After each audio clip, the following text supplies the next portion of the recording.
Oh no, where shall I? Look, there's 4 seats, and I'm going to sit on this. I'm going to sit on a pink piano stool. So, who is familiar with the work of Black Country New Road?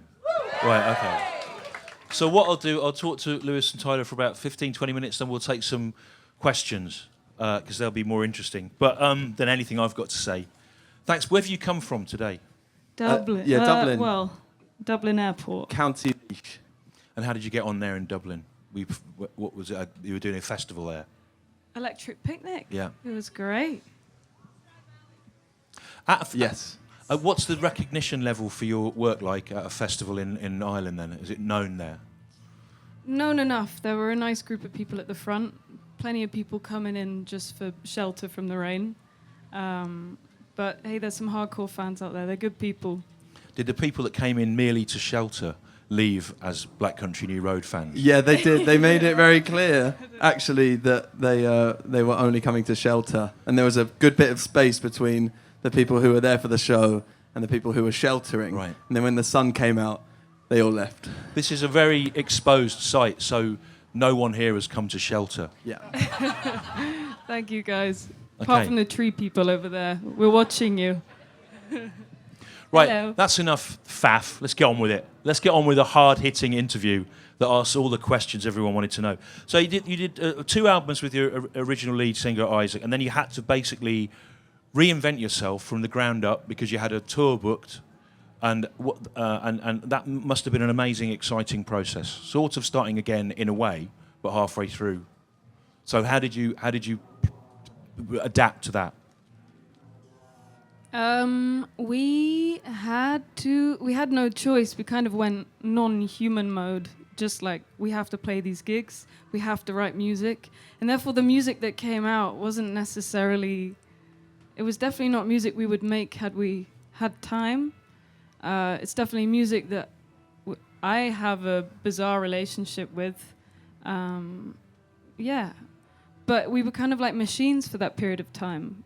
And it was somewhat stressful, but as soon as it got to the live part of it, it was nothing but joyous. Yeah. And it almost, in a way, didn't matter what music we were playing. It just felt like the momentum of the people being there for us was the most powerful part about it. It was a really emotional time, and we're really grateful to everyone who was there and helped us through it. So. And it seemed like before then you had one voice writing from one sort of point of view. And then suddenly there were lots more voices writing, and also a lot of the songwriters in the band now seem to write in character from different points of view. It became a much more multifaceted thing, didn't it? Yeah. It's funny, though, because we didn't change any techniques to our songwriting. We kind of kept it this, someone comes in with an initial idea, and then we kind of flesh out the skeletons of that idea, and everyone has their own say, and everyone writes their own parts. And if you don't like someone else's part, you can tell them, and that's not an offensive thing. And yeah, so I don't. It did feel really different, and the thing that became harder was trying to create consistency in the material, and to create an artistic through line. But in terms of process, nothing was changed. But it's really obvious on stage that it seems really democratic. And it's a really interesting thing to notice about a group, like in terms of where everyone stands and how people interact. There isn't really a front person. Everything seems to be shared out. You seem to make space for each other. And is that reflected in your working process then?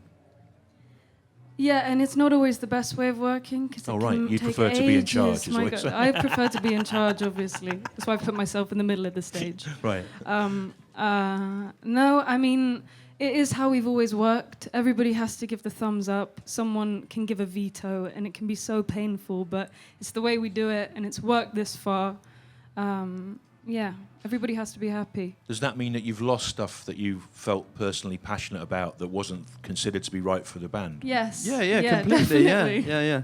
I've brought in songs that haven't worked and that we just had to just scrap, or like even ideas, like things that I've come up with maybe for myself to play. And I've been like, wow, I'm so happy with this. And I'll start playing it, and people start turning around at me being like, I don't know about that. I'm like, I really like it. I think it's really good. And it was like, no, it's not right. It's not right. And if they're saying that, then they're probably right. They're to not some necessarily extent. right. Well, they You probably should, are. you should trust stand them. up for yourself a bit. Thank you. When deep down I know I'm right. I'm probably right, but in I can definitely be not right. You're a fan favourite, though. You are, Lewis. Really? You aware of that? Yeah. It's just because he's tall. Just because Yeah. I'm wearing the yellow jacket. All the little kids love you. You're like a Tinky Winky for them. He's like a big character. You're not singing anymore either. We No. used to like that. Yeah. Why did you stop singing for? Because, Come deep on. down, you think maybe some point you might be getting roasted on stage by Stewart Lee. And, maybe that would improve my chance. Didn't you all like his singing? Well, I'm not singing anymore, and I'm much happier as a result of it. But Being, I could being do an it at some artist point. isn't about happiness. Your That's personal true. happiness. That's It's about true. suffering. Yeah, and sacrifice. Yeah. Do you, all right, then. Do you feel when you have to? Are you more exposed as a singer now? Do you feel like more responsible for the group? Do you feel like you have to justify things in a way that you didn't when you weren't a voice for the group? That was more of a thing at the beginning, I'd say, but the reason we have more than one vocalist is so that nobody feels like that for too long. Yeah. And if ever you have to go up to sing, it's your turn. You know it's going to end at some point soon, Oh, and right. somebody else is going to You have make to it bear sound the like weight. it's awful to do it. You know, No, I love it. I love look to at sing, self-esteem. She's having a great time. She's not thinking, "I wish this would finish." Don't get me wrong, I love performing, but it's terrifying out there. Right. Oh well, it doesn't feel like that, but there is something great about the trading off of different roles to watch. It's really great seeing a group where it does seem like a democratic process in action and not an ego-driven thing, even if it's at the expense of all the things that you would like to do. Unfortunately, I know young people tell me you're part of what's called, the Brixton windmill scene, or came out of it. And what characterised that? And do you still feel a kinship with those other groups? Well, we all played a lot of gigs at the Windmill in Brixton. None of us lived in Brixton or South London. Or were involved in the milling of flour? No. No.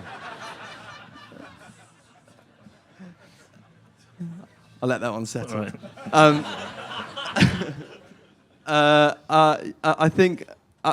I definitely... We all definitely feel a lot of kinship to those artists because we're still friends with a lot of them, and we all came up together and we grew together. We got more mature together, and our sounds all changed together. And I think that's a really nice thing. But I don't know if really ever the music reflected. I don't know if we reflected each other musically as bands. But yeah. I think it was a really important thing for us. Playing at the Windmill was really important for us. I don't know. I feel like there was a time when we were kind of starting.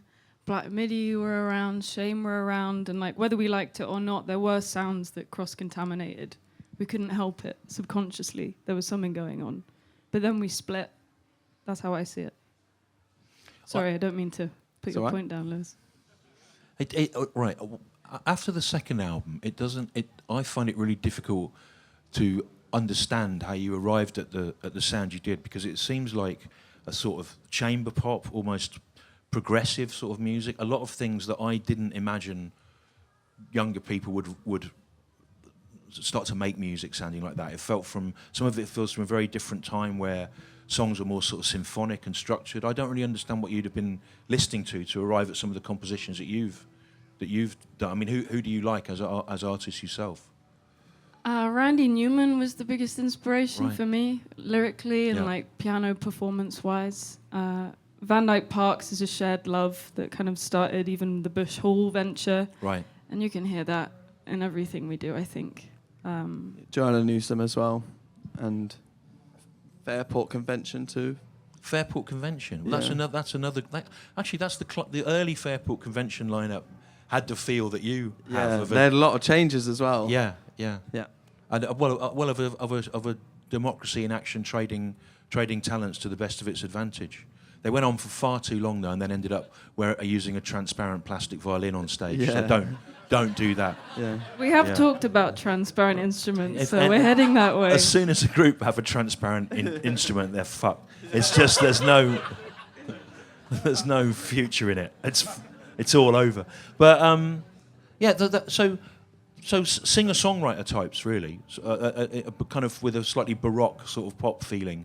But then you can still go into bits of quite hard, disruptive rock in the middle of all that as well at the end of things. And so there's a lot of my generation. People moved through phases of music, and then the previous phase of music was forgotten and became inaccessible because there wasn't streaming and there weren't CD reissues, and you lived in this kind of tiny, like the Incredible String Band tribute that was on Friday night. I remember when I was about 11, I saw an Incredible String Band best of album for 10p in a junk shop in Shirley in Birmingham in 1979. Bought it, listened to it for 10 years, and had no idea who the fuck they were for that period or where they could put. It was only in the late 80s someone told me. We lived in a mystery about, but you seem to be able to pluck things from all different times that historically wouldn't have gone together. Does that make sense? Yeah, I think that's one of the positive trade-offs you get from the streaming era. Obviously, I think probably if you look at them all, it outweighs negatively, but it does mean that we can come into a rehearsal room and decide to arrange a new song and be like, oh, well, this last week I've been listening to loads of, 80s pop, or I've been listening to loads of like 90s music from the West Coast, or, it means you've got so much to play with, and it's an advantage that we've got now that you didn't have back in the in the day before streaming. So it is in some ways a really good thing. I think it's benefited us a lot because it means that because we're really interested in music and we love to listen to new music. It means that it's really suited our songwriting because we can go and discover new stuff. When you came back after the first lineup changed, you had a bunch of songs that you'd written and worked on, and they were recorded on the Live at Bush Hall album, and that was it. There's no studio versions of those songs, loads of which are absolutely beloved by people. Was there ever a plan to do studio versions of them, or was that going to be it? That was always going to be it. Right. I think It's very it's bold. counterintuitive to Yeah. like go back It's and wrong. re-record stuff, you know? Yeah. You were that was our studio Really? time. The two nights that you did that. The 2 nights we did, that was the studio session. That's a big risk, though, isn't it? For It's a music stupid that idea. It's a stupid We'll idea. never do it again, For music but- that you've worked, particularly that's so intricate and needs lots of things to work, to risk it over 2 nights is the kind of thing a comedian would do. It's idiotic. But yeah. So are there any of those songs that you look at and think, I wish we'd had a go at that in a studio? Yeah, Right. for sure. Which ones do you think you would like to?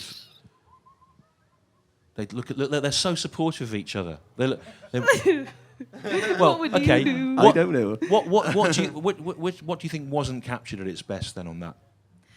To be honest, I'm thinking less about how it was captured and more the time. I wish we had more time to nurture some of those songs because they could have done with a bit more love, Right. a bit more time, a bit more patience, a bit more time to breathe. You have to play songs we do have to play songs several times live Right. over the course of a year or so before we know its identity sometimes. But is there any kind of trade-off for the fact that they were fresh and captured in the process of forming? Yeah, absolutely. It's got an energy to it, doesn't it? When you record something in one, and there's risk and danger about it.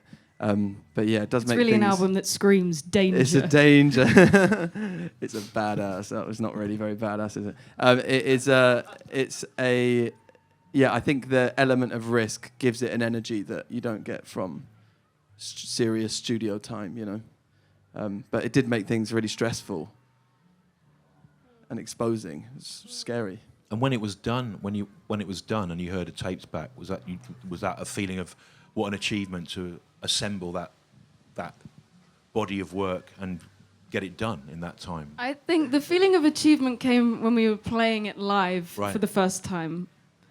It took a while to mix. The recording was somewhat painful. Yeah. Yeah. Lacking a couple of channels. But yeah, it was felt very rewarding to play. But I think the reasoning for making that just a live thing was because it was written for a live thing. We hadn't considered the piece, the project, as a record when we were writing it. We'd considered it and we'd arranged it, and the concept of it was as a live show. And so for it to be anything other than a live show on the streaming platforms, that you have to give it to them. You can't just only put it on YouTube. They don't like that.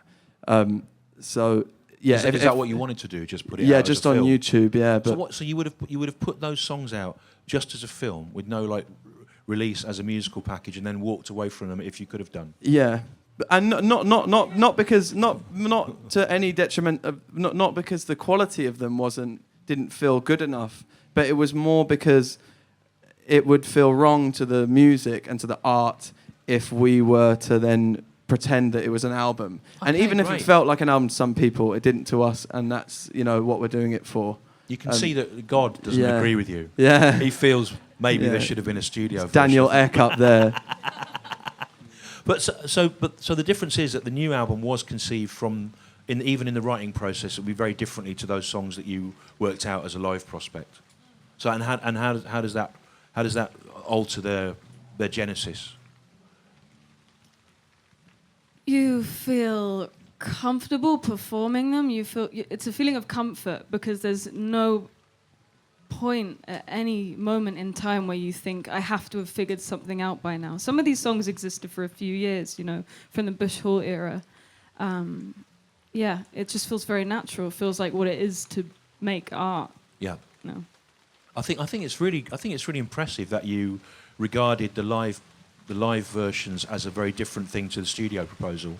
I'm going to ask one more question, then I'm going to take questions from the audience, which will distract them from their unhappiness by giving them a sense of purpose. So, can you tell me, Tyler, who's the narrator of Dancers? Who is talking in that, and what's behind that song? She seems pissed off about... obviously me, it's isn't you. it? It's obviously Disliking a dance performance, was it? Dance performance. I don't know how much I want to go into that. It's about struggling with a friend. We go through it always with friends where you feel close to them or you want to be close to them, but there are some days of the week where you just hate every word that's coming out their mouth. Right. And it has a lot to do with pretense that comes with being an artist. And was the friend... myself included. Was the friend a choreographer, or did the friend express an opinion about dance that irritated the you? latter, The yeah, latter, yeah. okay, right. And which dance, was it a specific performance that she had... Dude, this was just me writing at a pub, being pretentious at the same time. I'm at okay. a fucking pub, All right, writing, Great. Yeah, I don't remember. okay, has anyone who's got a question? Yes, there. My question is, as a band, writing democratically,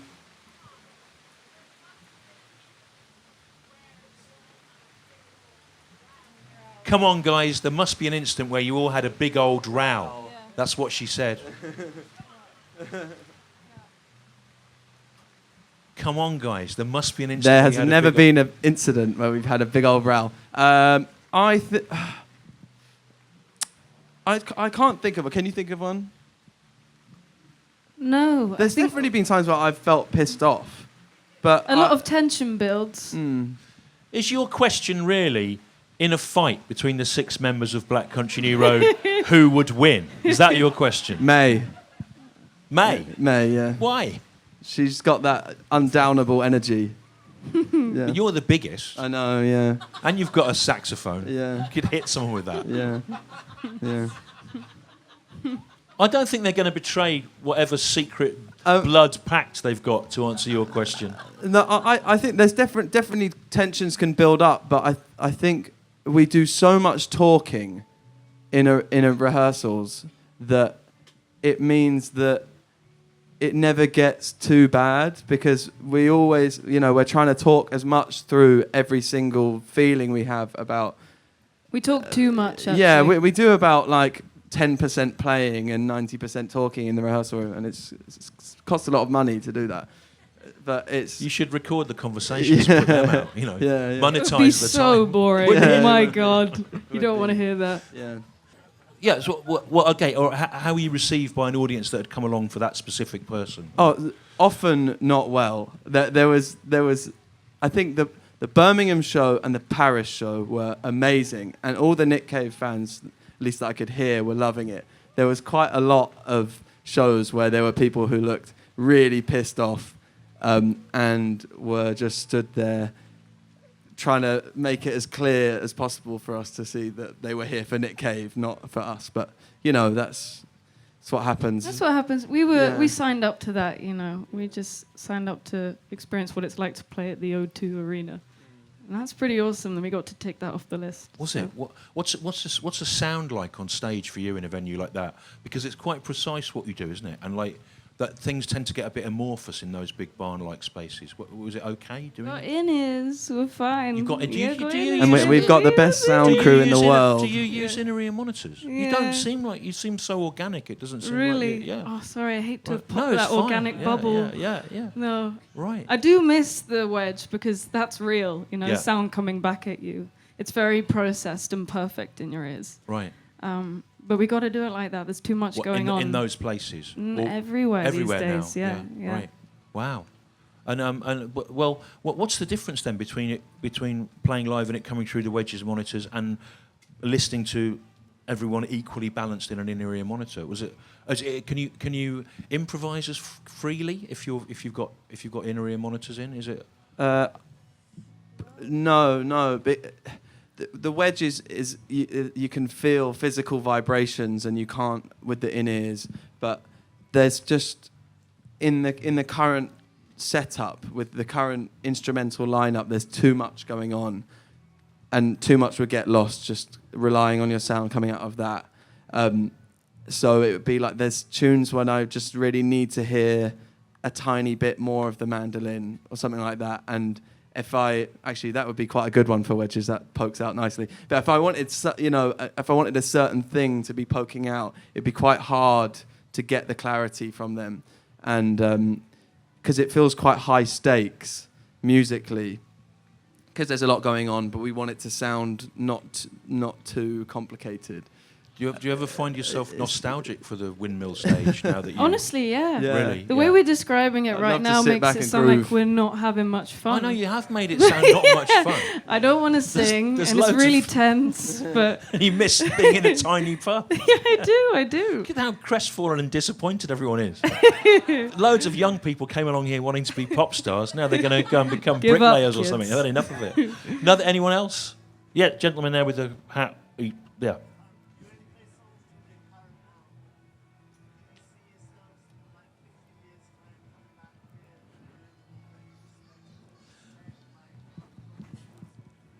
Is he saying, do you only play songs from your current album, and could you see yourselves in 15 years doing a retrospective? Eras tour. Yeah. I would love to do that. I don't know how it would be possible. If someone didn't sing it, then nobody can sing it. Yeah. It has to be sung. We will make more hopefully we'll make more albums. We'll see. Yeah. I'm sure That there's question just boils down to, will you exist in the future? ways. Yeah. The comeback. If we tour, want to, 15 still years. we will exist. Yeah, I think Yeah. so. Yeah. Another one? Yeah, gentleman there with the green luminous hat underneath the blue hood. To exactly clarify who he is. There. Now he's changed what he looks like, which is real bad. Yeah. Would you say for performing in small venues to bigger ones? Yes. Yeah, yes, usually, I think yeah. everybody would say yes. To me, it depends on like the acoustics and who's designed it. Yeah. If you're in a theatre designed by Frank Matcham between 1880 and 1920, you're always fine because Yeah. he's put the balcony in the right place and all the plaster work is hollow, so it creates its own resonance. It's As we all fantastic. know. Yeah. Yeah. I've given this a lot of thought, but I think it kind of depends on the. To me, it depends. There's really good big venues and really bad big venues. There are.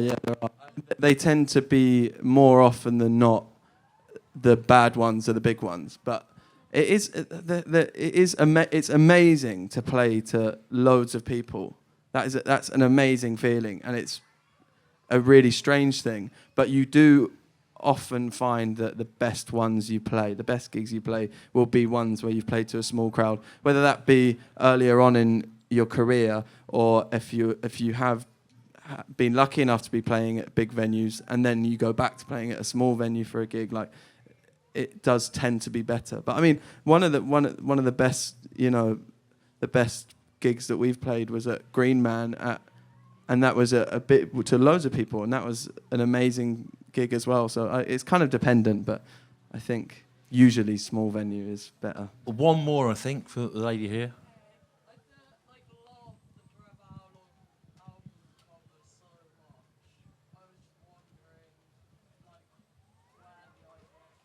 Where did the idea for the album cover come from? And who's the artist? He's actually here somewhere. I don't know if he's in this crowd. He's probably out having a really good time. He's flown all the way over from Portland. He's called Jordan Key. Luke, in the band, obviously followed him on Instagram and loved his art. And we'd been eyeing it up for a bit. And it made sense for a lot of the songs. Because the songs that we make, we can sometimes struggle to make them feel cohesive because it's come from so many different people, and there's something about that in his work. There's something grounding in the imagery, but it's scatty as hell, it's so trippy. Not that we're making a psychedelic album, but It's the happiest album cover ever. I like to think this is the happiest album we've made. Right. So that kind of makes sense. What is next then after this record? How will you want to do the next one? We're going to have 6 months off. Yeah. Little break. And then want to make maybe a rock and roll album. Really? Yeah, I feel like it's about time we rock out a bit. Right. Yeah. You kind of hit the nail on the head with the wanting to go back to the windmill scene thing and the wedges.